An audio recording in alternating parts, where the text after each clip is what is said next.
ఇదంతా July month పెరుగు మీద మీగడ కలెక్ట్ చేశానండి. ఇది కొంచెం తక్కువే ఉంది. ఎందుకంటే మధ్యలో నేను వాడేశాను చెక్కల్లో వెన్నపూస వేయటానికని చెప్పి. అందుకే కొంచెం తక్కువుంది.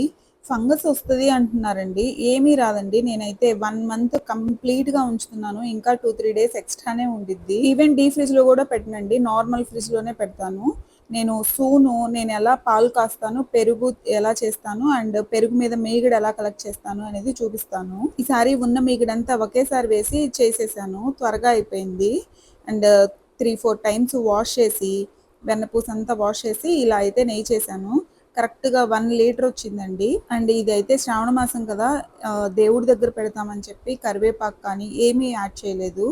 ఈ మంత్ అయితే కొంచెం నెయ్యి తక్కువే వచ్చింది. నేను కొంచెం వెన్నపూస వాడాను అండ్ 2 డేస్ పాలు విరిగిపోయినియి. ఈ వీడియో నచ్చితే గనక లైక్ చేయండి, షేర్ చేయండి, subscribe to my channel. Bye.